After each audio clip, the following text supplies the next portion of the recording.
You know the face, you know the name. Bobby here, back again with another episode of No Beef Podcast.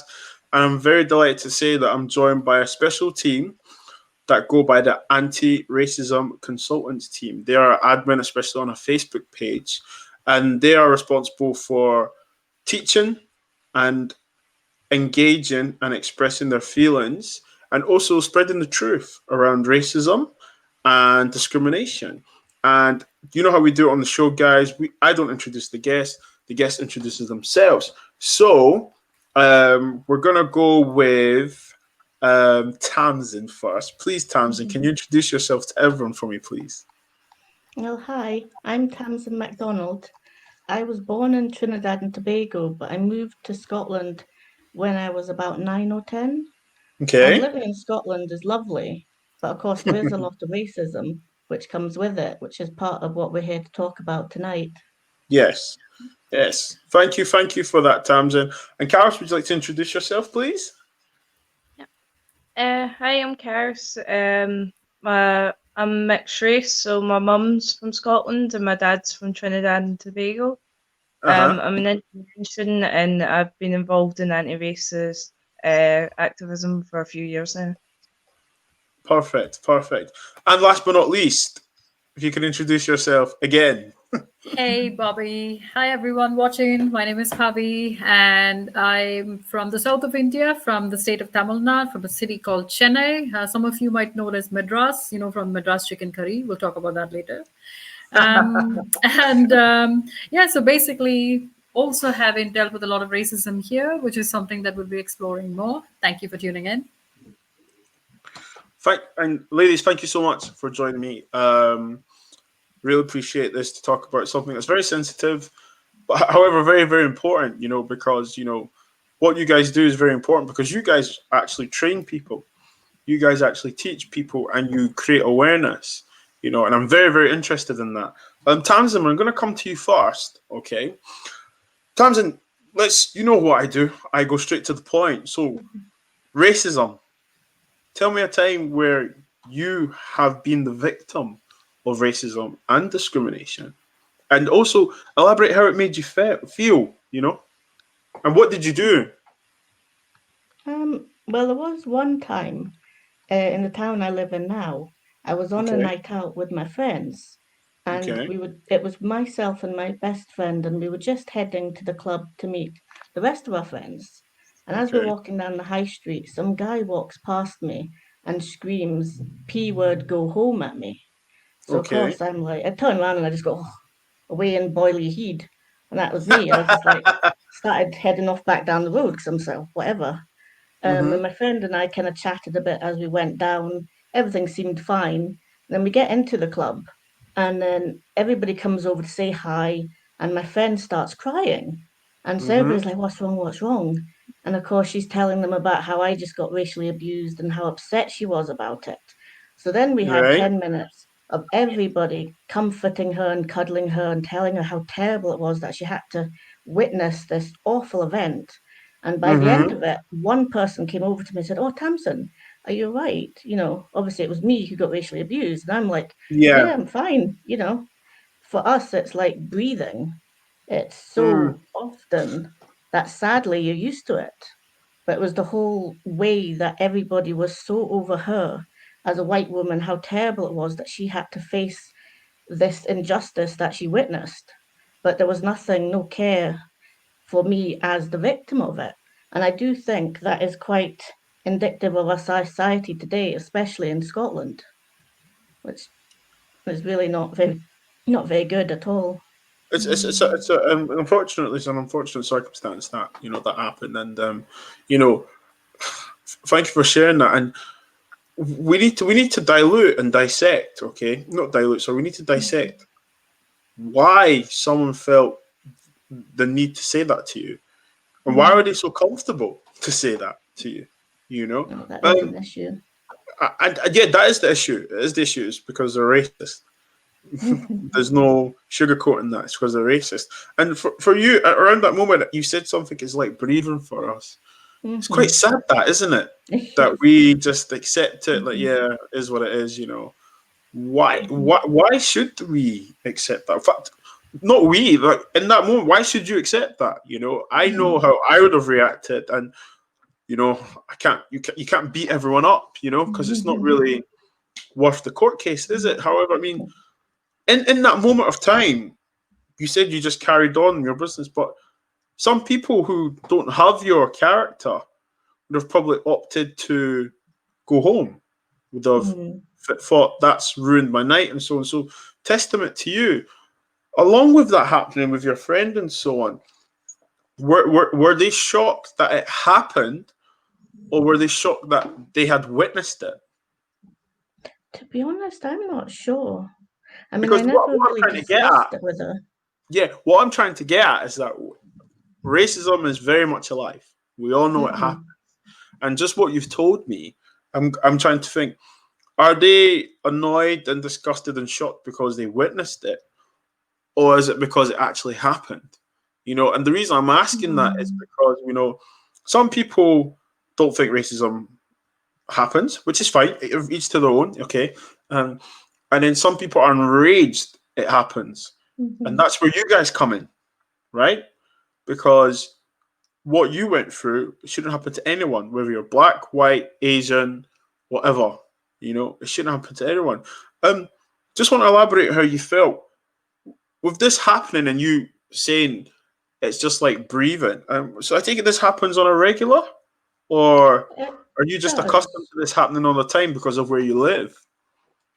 I think it's definitely increased since I moved to quite a small town. Okay. I've definitely noticed that because I was in Edinburgh before, and where I'm now is more small towny. And I think as well, if you think about it, there's just a small town centre. There's not really anywhere for people to go, so more people are Okay. in the same area all the time. Got you. So Okay. I think it is more likely, like when I was in Edinburgh, if it happened in Yeah. one area of Edinburgh, I could go somewhere else. You know, it was big enough to escape it, and it's big enough to have very multicultural as well. And Edinburgh is more diverse, isn't it? It definitely is.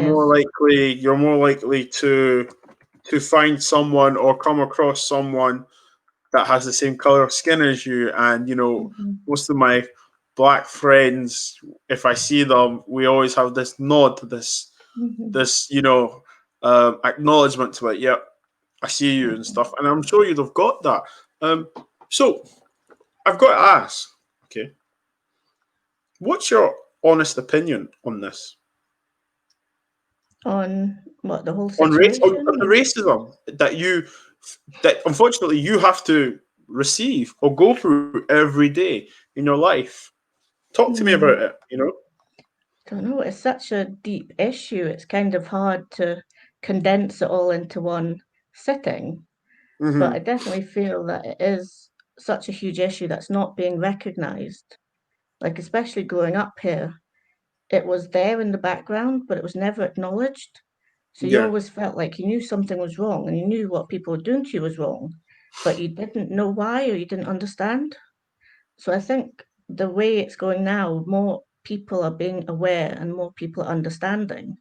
And that's important because I don't want, say, children now growing up, like my 15-year-old son, I don't want him to go through the feelings I did at that age, not knowing what was wrong and why people Yeah. were being like this. So I And, definitely and, think that's an issue. and do you know, you say it's an issue? Why do you think it's now being highlighted? Why do you think it's now Well, come to the front of I mean, everyone's priority now? yeah. I mean, I definitely think obviously George Floyd, that's really brought a huge spotlight onto it. And I think it has come from there mainly because even before all that happened, trying to talk to anybody about race here was getting nowhere. You know, nobody was interested. So you're saying it took a black man to die, and I say that with, you know, may rest in peace, but it's taken for a black man to die for you to feel that people have taken notice, acknowledged. Well, I feel it's taken a black man to die and the media to take a big enough notice and for people around the world to take a big enough notice for something to actually come from it. and it's terrible. Yeah, it's you know what? It's not terrible. It's fucking shit, isn't it?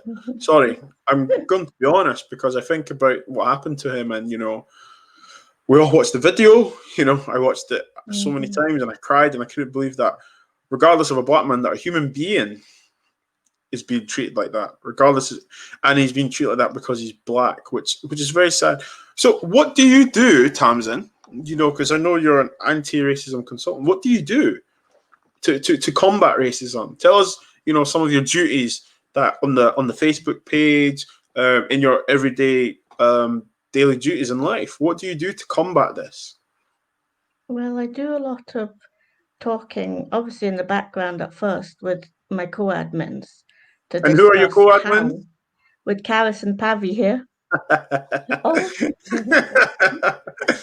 So we have a lot of talks in the background, first of all, because of course we need to figure out ways to grasp people.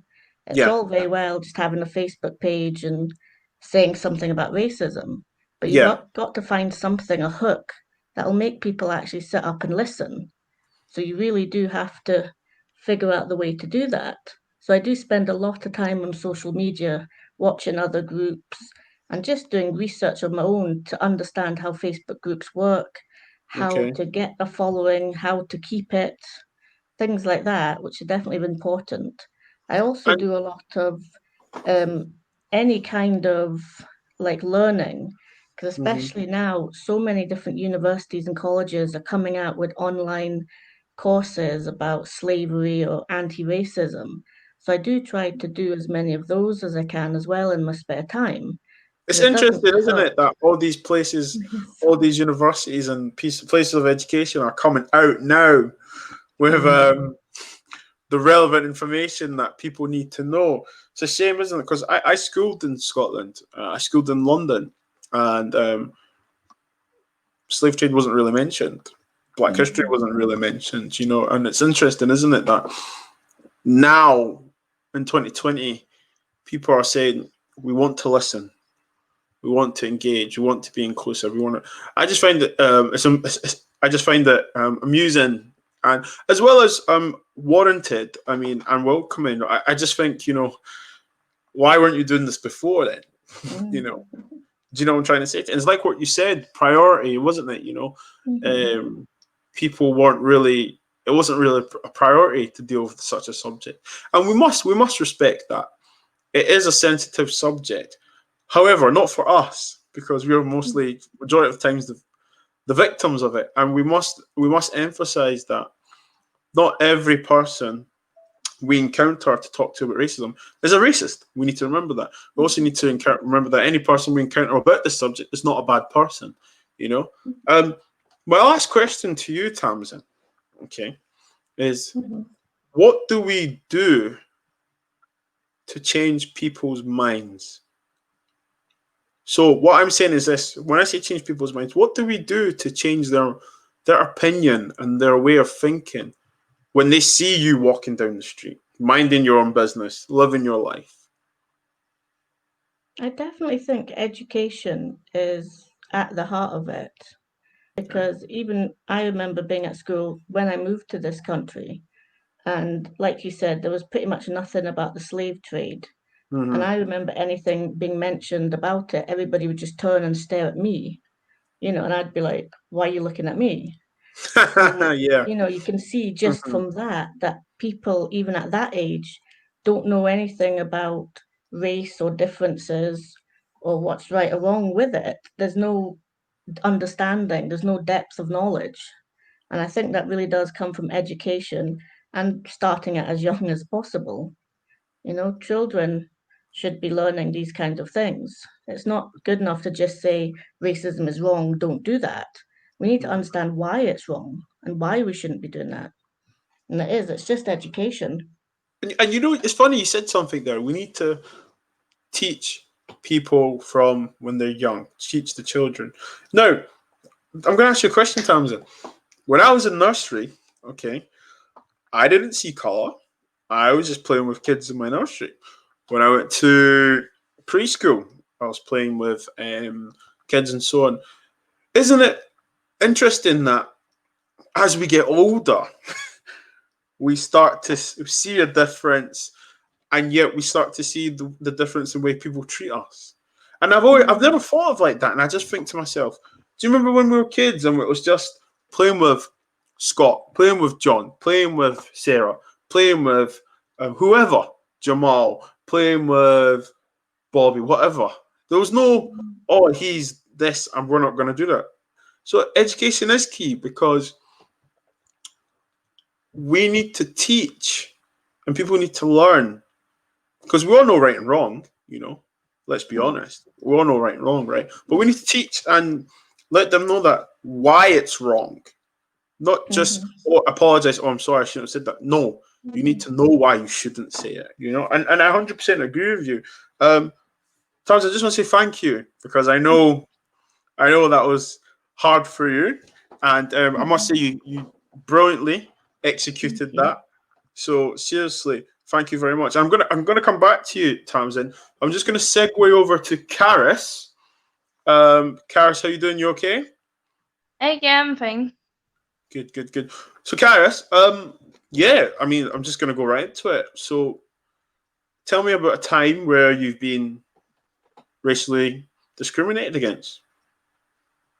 I think the biggest one, sorry, I'm trying to keep my phone up. Okay. I think the biggest one was going to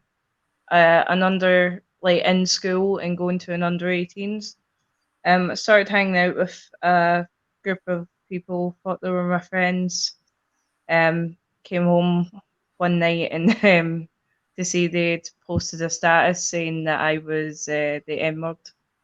Okay, so what you just said there, you went to, when you were in secondary school, you went to an under 18s social event and with your friends that you thought were your friends, and basically social media, you've now seen a Facebook status of people racially abusing you. Yes. So I mean, who needs friends, right? I mean, when you friends are your friend. So elaborate more on that, please, because I think people need to hear this. Well, it was essentially under 18s that was on every Saturday, and it was just the people were very cliquey there and stuff like cliquey there and stuff like that, and I was the only black person that went there, so it was just they were obviously talking. The status didn't name me directly, but they were obviously talking about me, because it was like something like, check the state of that N-word that goes to the name of the nightclub. So it's not like it was going to be anyone else. I commented saying, I think, thanks for stabbing me in the back or something like that. I don't know. It was like 14. Okay. And I got jumped on. You were a teenager, right? You were young. Yeah. You just seen your friends verbally attack you, to be honest. And, it's wrong. It's verbal bullying, and it is online bullying. So so how did you react? Sorry, carry on. But essentially that just followed years of the same, like those that escalated into that group bullying me. They would call me all sorts of racial slurs. Also, just like I was assaulted a few times and had to go to court for that. I was sent threats, death threats, and the Wait, can club. I just pause you there, Karis? Yeah. So let me get this straight. Okay, you were just a girl in secondary school trying to make friends. Okay. Yeah. No shit, Sherlock. You're the only black person there. Okay. Yeah. Right? And because people didn't like the color of your skin, okay, they chose to bully you online, physically and emotionally. Now, I'm sorry, but this makes me so angry because, I always say this to people, the playground's the most loneliest place.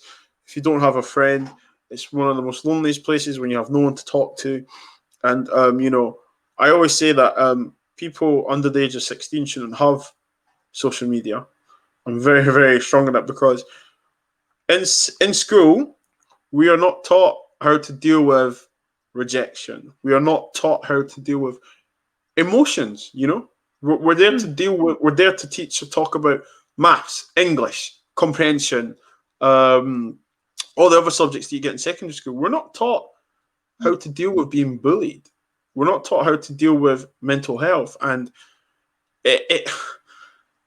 it's alarming when you tell me stuff like this because these people feel that they have the right to beat you up. They feel they have the right to call you names. No one is above God. No, even if you don't believe in God, no one is above the law. No one is above anything.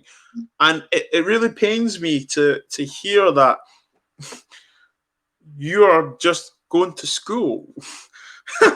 Can we guys can we just paint a picture here? You are going to school, minding your own business, and your so-called friends are verbally attacking you and attacking. I mean, so okay, you've went to court, okay. So tell me more. What happened next? What was the next events?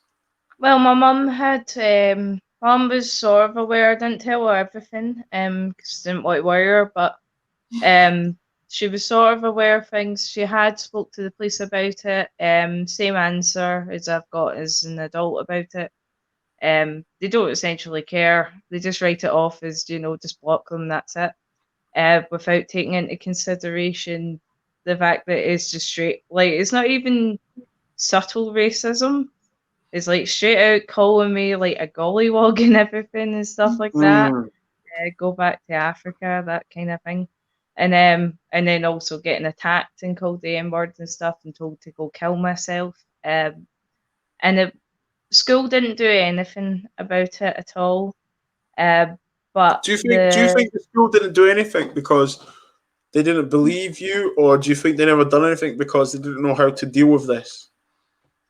I think it was neither, to be honest, because they did know how to deal with bullying and stuff like that. They were pretty good in that regards for general bullying, but it came to racial bullying, however. They just didn't really do anything. It was a bit just shrug them off if anything happens. Because most of it was happening online, I think, was the main concern for the school. It wasn't happening technically in school or in school grounds. Okay. They would just ignore me in person most of the time. They would do it essentially outside the school. They wouldn't do it in school, I think, because they would actually face repercussions. Whereas they would do it at the under 18. That makes me quite. So they're not stupid then, are they? These people, aren't they? Because when they're in a scenario where there's authority, they don't do anything. So that tells me you're a coward. And also right from wrong. And from the age of, I believe is it 4 or 5, the legal age, where which is right and wrong. So you're telling me these people wouldn't say peekaboo to you at school, but however, outside school and online, there'll be keyboard gangsters and they'll, just physically try and move to you and stuff. That's, I'm sorry, yeah, but they would make fake accounts and stuff like that as well to hide the name a lot of the time. So I had a page and a group made about me being I hate carousels and everything. So they're obviously busy in their time, yeah? Very creative. It's a shame that they can't put that kind of energy into something positive. Sorry, carry on. But it essentially all boiled to a head when I was 17.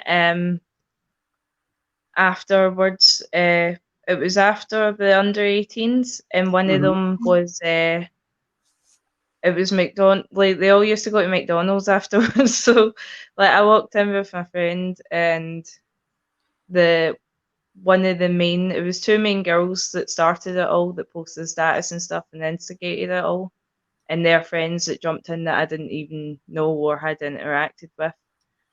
And she was very loudly bitching about me and saying how she hates me and everything and all that jazz.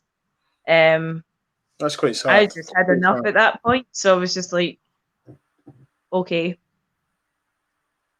get a life or something like that. Yeah. And she responded by taking the glass bottle she had in her hand and trying to throw it at my head.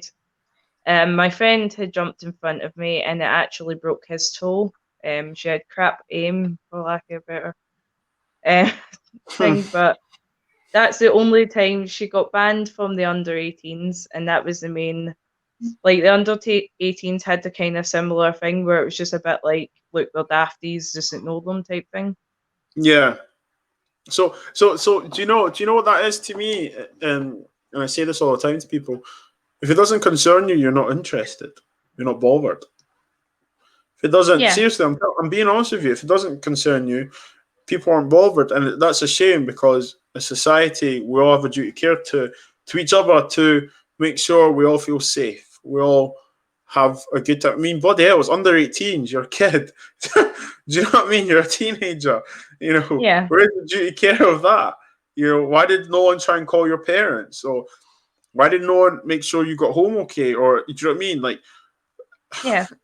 you know, thank you. So, I mean, as like I asked Tamsin, Karis, I mean, what do you do to share your story? What do you do to talk about, and what do you do to teach people when we're talking about racism and your experiences? Well, for a couple of years I didn't do that much about it. Sorry, phone's getting. I didn't do that much about it because they still harass me and stuff like that. They've spread a lot of rumors and things, so it's difficult making new friends. I ended up with severe mental health issues, with depression and such with that.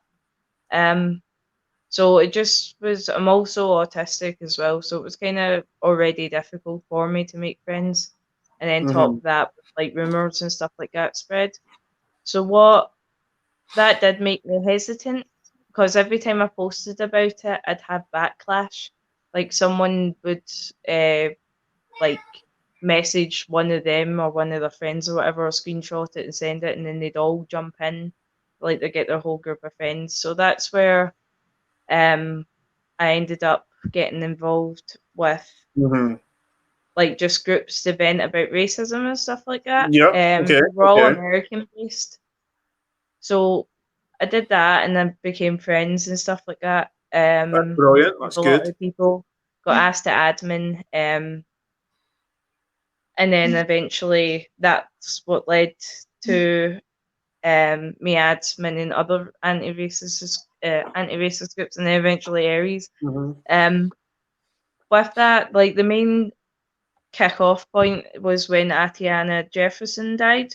She was a victim of police brutality. She had I think a no-knock warrant.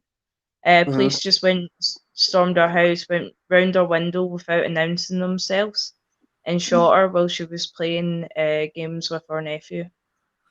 Wow. So I started a petition. Like, I was massively upset about that. I felt a bit like we have 10,000 members. What we can do something with this? Yes. Okay. So I started a petition, and I shared it everywhere.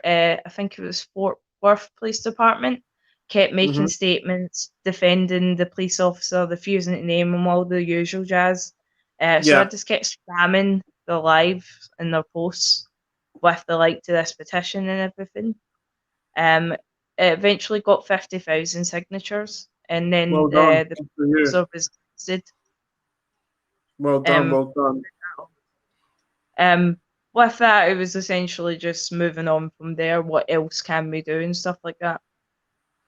Well, listen, thank you. US based and kind of focus it on Scotland. Look, good for you, because I mean, it's a very heartbreaking story, to be honest. And when I think about it, you know, I get angry. You know, some may say it'd be hard to smile listen to that. You know, you could be very, very you can start to learn to hate people, couldn't you? Let's be honest. Yeah. You know, and that's not an advert on the way you are, who you are. It's because of what you've been through. But it's a testament that you're actually willing to help other people and spread awareness spam people, and also create the tension that it needs, that it warrants. So I salute you that, and seriously, Karis, I mean this from the bottom of my heart. Thank you very much, because I know when I speak about my personal experiences, mentally, it's probably one of the hardest things ever, because you are reliving a very horrible moment and time in your life to tell someone. So please, thank you very much for that. And I'm just gonna segue to Pavi.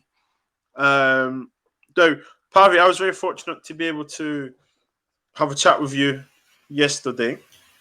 But there's a topic I want to ask you, Pavi.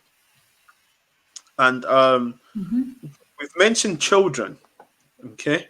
And I feel like there's a link in all three of you guys' stories, okay? Tamsin has said that, we need to educate the children. She doesn't want her son to go through this. Unfortunately, Karis is a child, a teenager, a young adult, went through all of this. And there's someone that, obviously, your son, who it really bothered me to bring this up, because I know I'm going to get angry, but I feel like you should shed some light on it, because I think if parents hear your story, doesn't matter what race or whatever, I think a lot of eyes will be peeled open and a lot of ears will be peeled open. And Pavi, I mean, yeah, please, if you can just shed some light on the situation, and no, let's not say situation, the scenario that happened with your son. Yeah. So it's quite a hard thing to talk about, but I think I've been talking more about it for the past 2.5 years, because I wanted people to understand that racism is real, that it happens in our schools, it happens in open spaces, and that turning a blind eye is not going to solve the situation.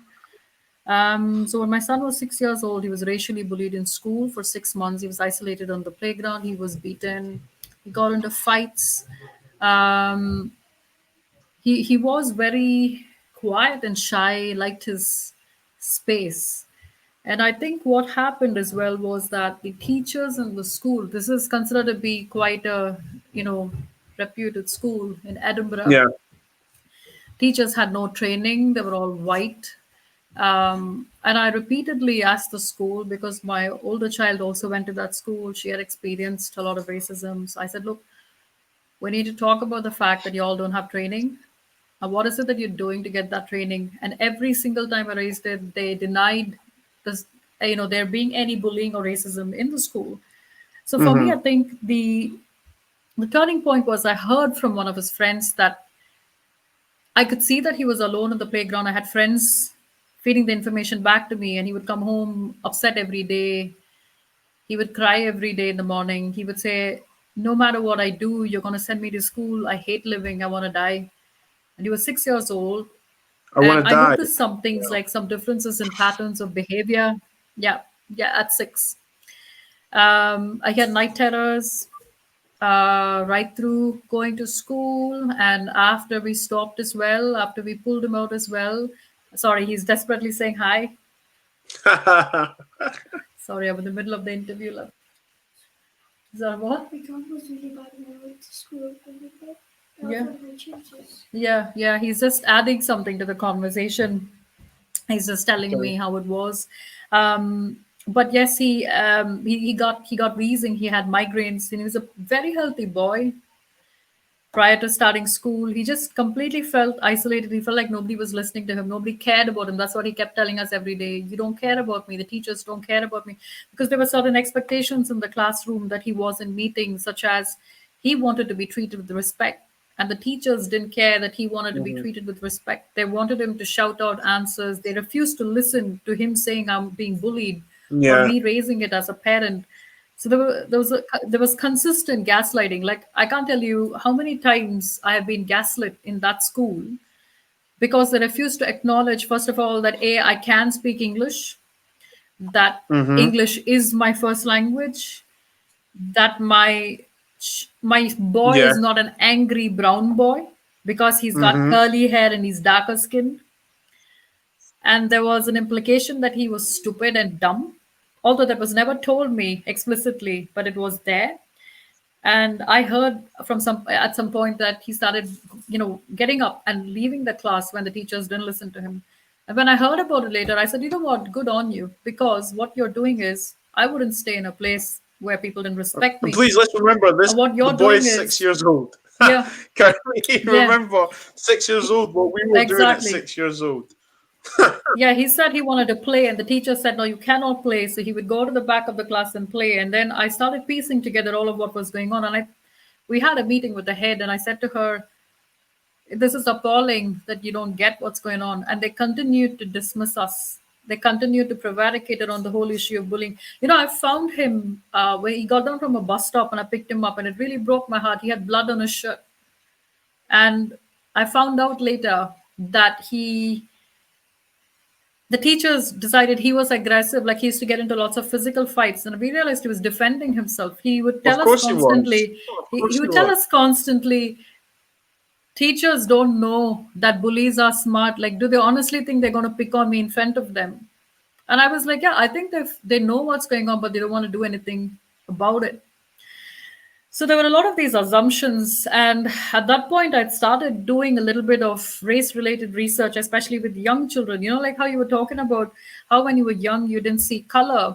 It's not that you didn't see color. It's just that it was accepted. Because children as young as 6 months to a year old, they can see differences in gender, race, and hair texture, for example.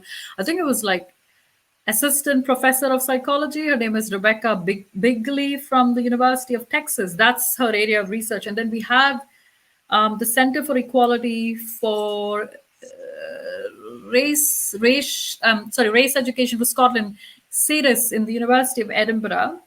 And Dr. Christina Constantini and Dr. Marlies do a lot of research on how children as young as 2 gravitate towards people of their own skin color and identity. So it's very fascinating. So you can see it, but it's a fact that these conversations were not happening in the various families. It's very evident that people, especially white people and their families, they weren't talking about race because it didn't impact them.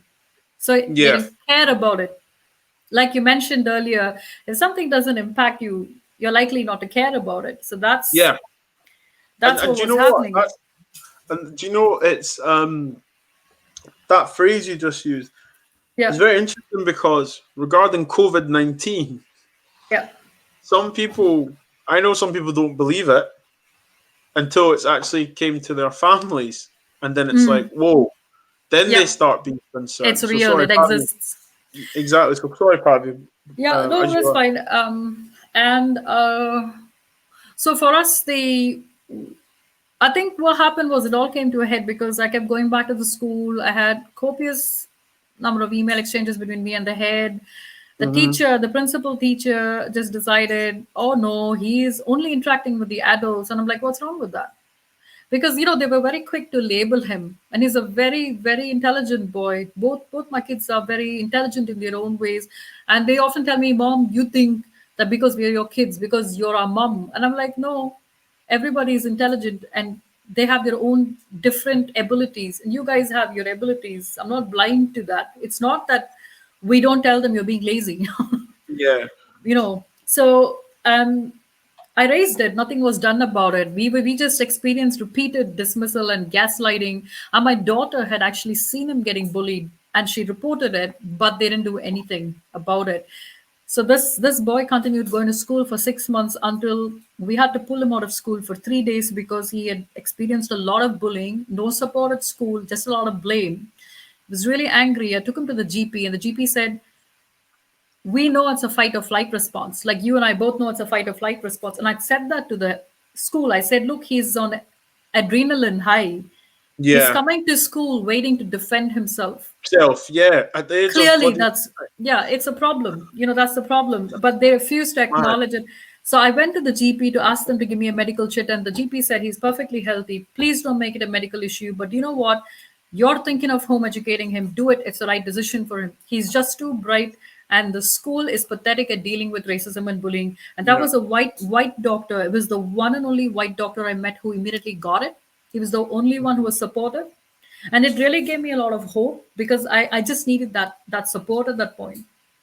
And I took him to the playground and I reminded him that he had to go back to school the next day, and he had a panic attack. He turned blue and he collapsed. And I had to take him to the car and I took him home. He was limp. And I kept checking his pulse every few minutes. He was fine. I called up my husband and I said, look, this happened. He's not going back to school. And when Aryan was able to start to breathe again, he asked me, and I told him, I said, look, we're not going to go back to school anymore. We're going to take care of this because this is not the way to learn. You need to be happy to learn. You have no support there. We completely respect your wishes. And he was hesitant about starting school, but he prepared himself. Like, he literally prepared himself for a year. We had lots of conversations.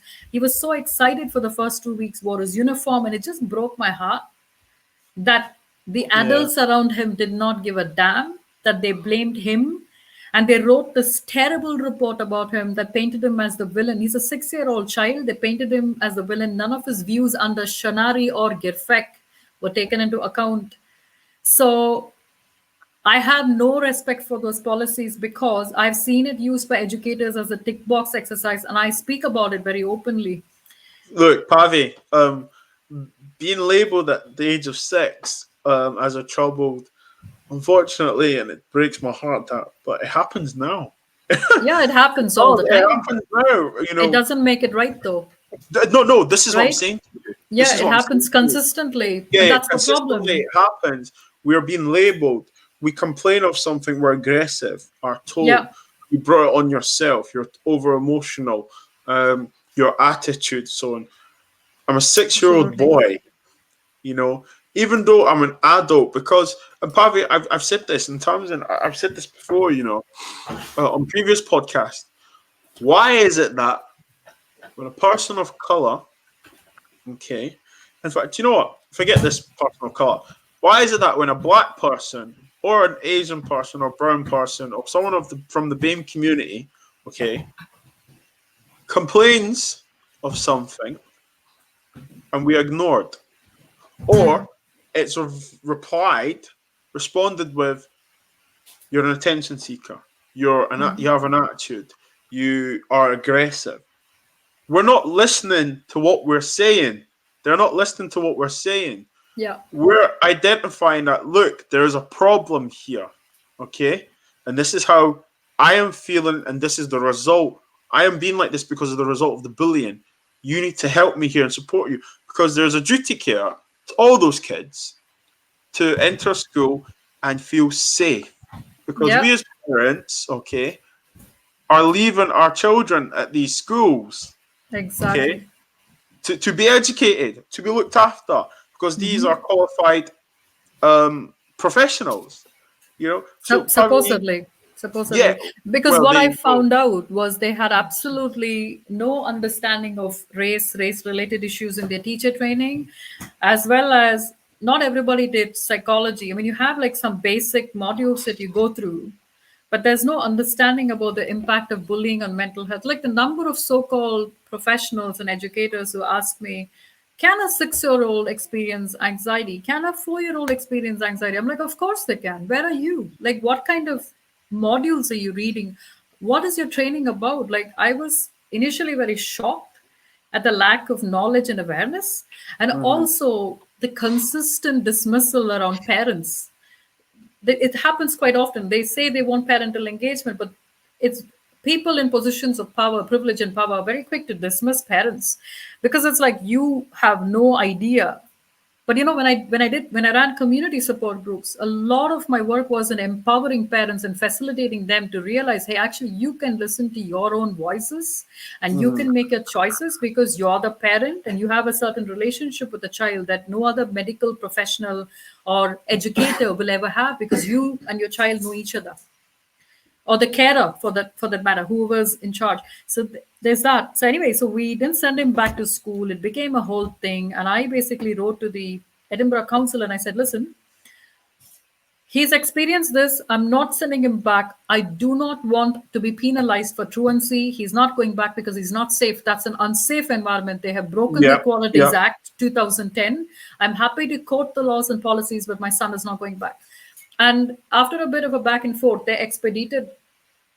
And the sad thing is, I've dealt with the council several times, and a lot of them don't know their own education laws. And I say there because I'm not considered Scottish enough to say it's my education law. Mm-hmm. There's a lot of that othering. Yeah, that's So, another yeah. topic. Yeah. Yeah. So, anyways, that happened, and I have to say, like, okay, he's been home educated for 3.5 years, and he's happy, he's healthy. He was terrified to be around other kids for the first year, like really terrified, and terrified to be around other adults. It took him some time, so we did a lot of just being in nature and talking and healing, and just listening to him. Like he didn't want to Which be is around other key, kids. isn't We it? were like, yeah, Which is Sorry? key, though, Pavi, isn't it? yeah. And it reminds me of a conversation I had today with someone. We were talking about mental health in our community, the BAME community. And Pavi, I touched it with you as well. And Yep.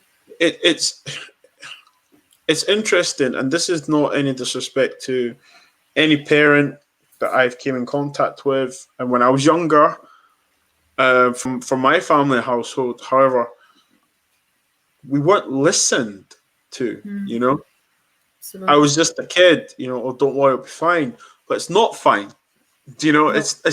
it's not, you know, this is my point. It's not fine because and this is, you know, I salute you because, you know, our cultures are some of our cultures are different, but at the same time, quite similar in some Yeah. ways of how we bring up our kids, you know, and that's with the white community and the non-BAME communities and stuff. And it's interesting, isn't it, that you are able to listen to your child and actually I hear what experienced saying. a lot of mental health issues. I was depressed. I was anxious because every instinct of mine told me it was the right thing to do. Is she there, Pavi? She cut out. I think we've lost her, Tamsin. Pavi, are you still there? I'll remove her and bring her back in. That's fine. I'll let her come back in. Let's see. Is she there? I think we've lost her. Okay. I'll send her a message while we're on. That's no worries. Tamsin, and we'll just come to you and we'll just, you know, try and elaborate on what Pavi was saying.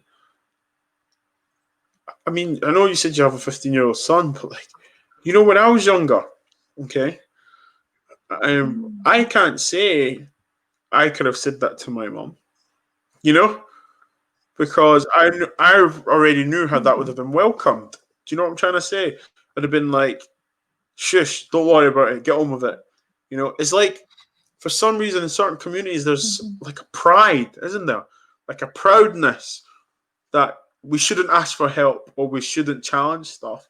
But what Pavi's done is probably what any parent should do, right? You know, what she's done with any parent of any community and any race. I don't care. Your child is your duty of care.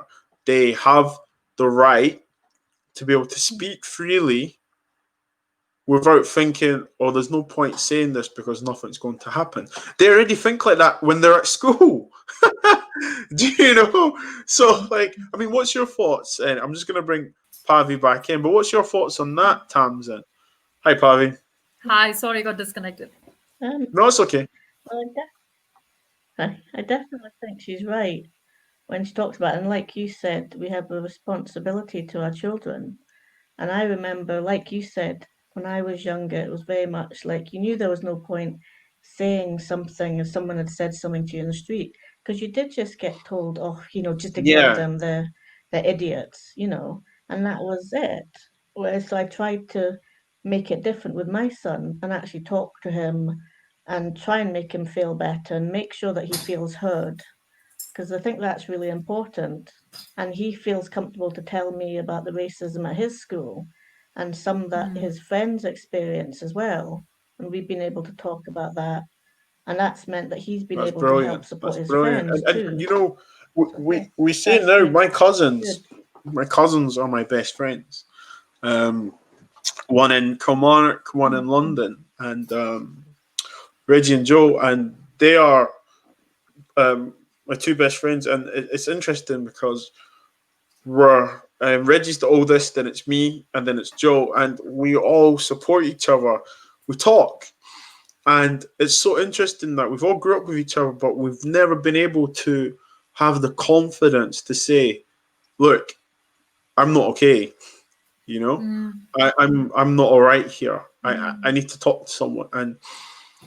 And if I knew what I knew now when I was growing up, God, I mean, I probably would have been more protected, had more awareness, and it just really makes me like on guard now, because I think my son isn't going to go through that. I'm going to make sure that my son is street smart. He's aware. He knows he can come to his dad or his mom and be like, "This happened. I don't like it. What can I do?" You know, and I want to be able to have that conversation, because I know, unfortunately, I wasn't able to have that conversation because I knew what was going to happen. I would get told to just ignore it, go play your PlayStation, you'll be fine, blah, blah, blah. But then anxiety and panic is not a myth, you know, it's not. And Pavi, I salute you for what you're doing, because no parent, regardless what race you are, wants to see their child come home, you know, because you're not going to beat up the whole kids in the school. You know what I mean? You've probably thought of it, I know, but what I'm saying is that, like, Not the kids. Definitely not the kids. yeah, but you must think to yourself, like, why doesn't no one want to be with my friends with my son? Look at him. He's brilliant. He's funny. You know, he's smart, intelligent. Do you know what he said, Bobby? When we pulled him out, he said, "I'm not angry with the kid. I'm annoyed that he did that, but I'm angry with the teachers because they didn't support me. They let me down. I hold them responsible," is what he said. Yeah, and you know, he's a smart boy. Very, very smart boy, because to be aware and to be so calm, to be able to identify the problem, to say, "No, mom, you know, this is where," because he knows when he goes into that place, okay, he knows these individuals have a duty of care to him. They're responsible for him, and they're not fulfilling their roles. And, you know, from what you've said, you know, it's a joke. It's not even a joke because it's not funny. It's unheard of. I've never heard of a story like this before, you know? Well, they told me that they wanted him to be he was a square peg in a round hole, and they needed him to change. And I said, no, he is absolutely fine as he is.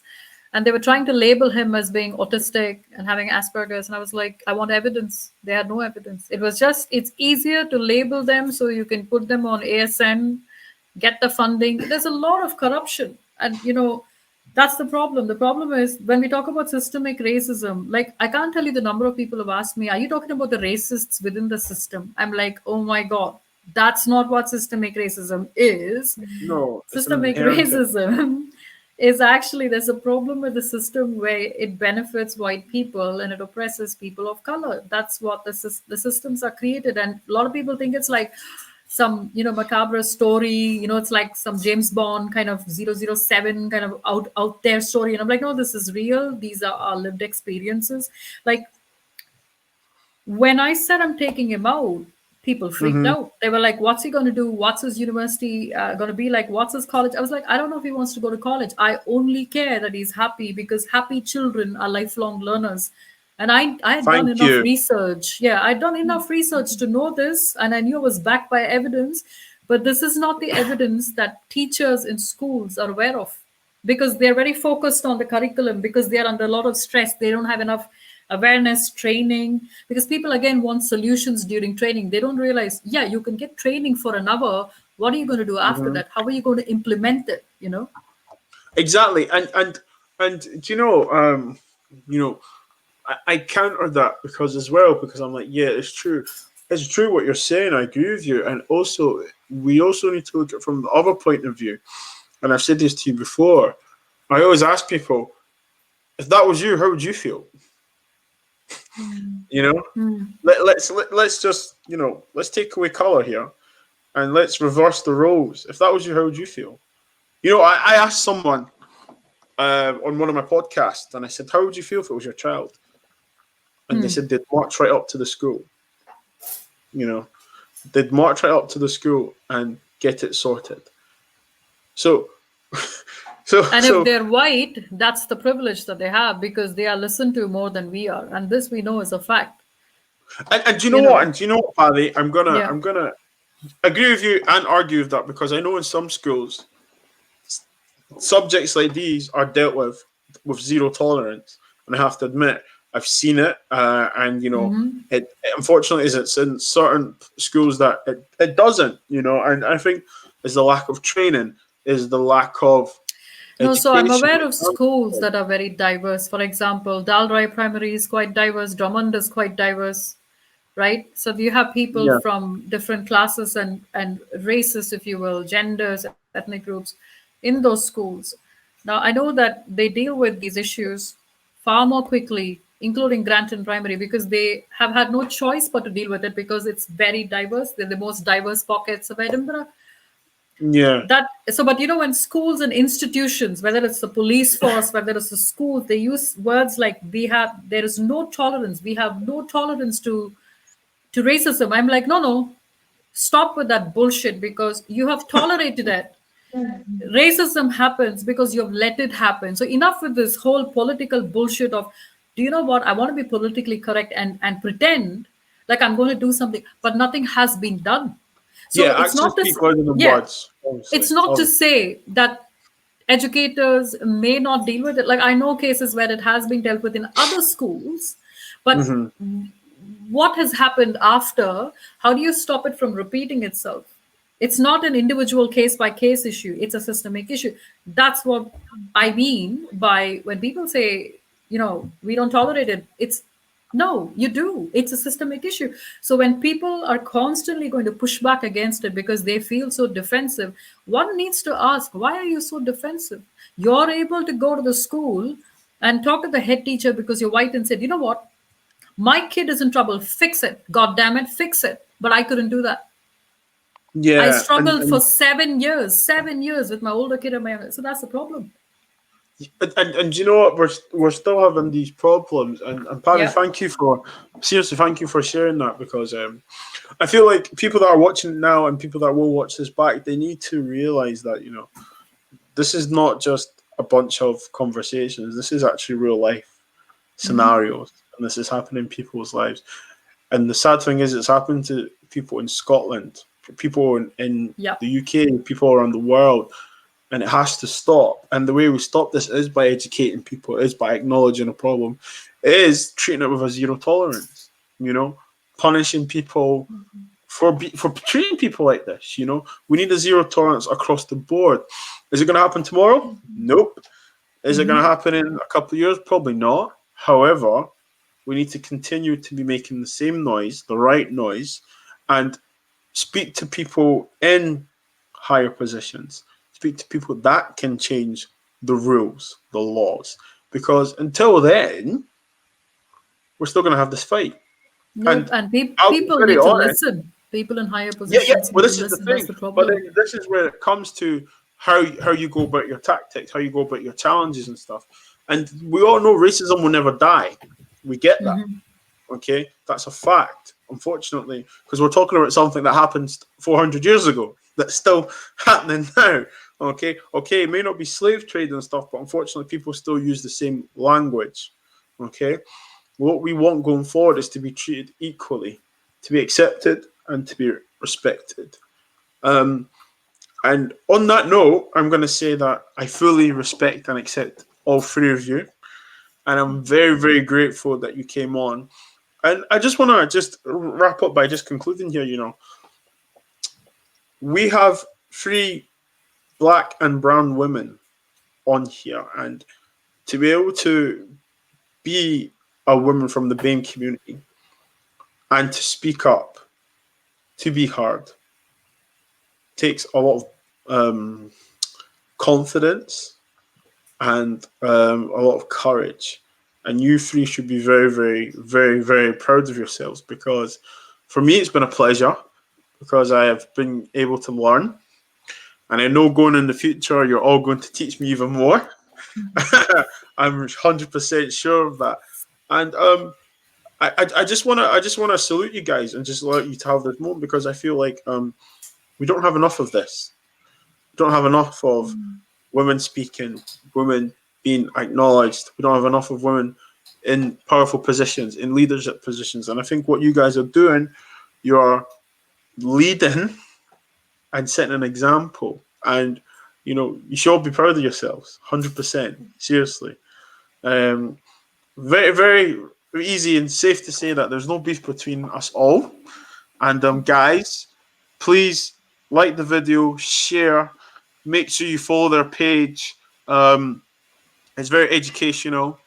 It's also very, very humbling as well. So please make sure you do follow the guys, and be safe, take care, and make sure you subscribe to the channel, guys. Thank you very much, girls. Thank you so much. Really Thank appreciate you you for guys having coming us, on. Bobby. We really Thank you. appreciate it.